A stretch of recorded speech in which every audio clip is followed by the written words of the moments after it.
ईद की शाम 12 बजे हमारे घर बेटा पैदा हुआ है सर गंगाराम हॉस्पिटल में, और 3 बजे सर गंगाराम हॉस्पिटल की नर्सरी में बेटे की डेथ हो गई है।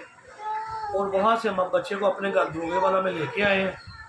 वहाँ से हमने बच्चे को 5 बजे मोमनपुरा कब्रिस्तान दरोगेवाला में बच्चे का जनाजा पढ़ाया है, और उसके बाद वहाँ पे बच्चे की मैंने अपनी वालदा की कब्र के साथ तदफीन कर दी।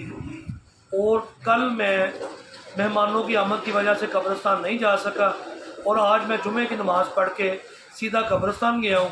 वहाँ मैंने देखा है कि वहाँ पे मेरे बच्चे की सारी कब्र जो है उधेड़ी हुई है, उसका जो कफन है वो बाहर पड़ा हुआ है, और कफन के साथ साथ जो बच्चे के नीचे हमने रूही रखी थी वो भी बाहर पड़ी हुई है। जो ऊपर ईंटों की स्लैब बनाई थी वो ईंटें सारी बाहर हैं, और बीच में से बच्चे की डेड बॉडी गायब है। और ये बहुत जुल्म हुआ है।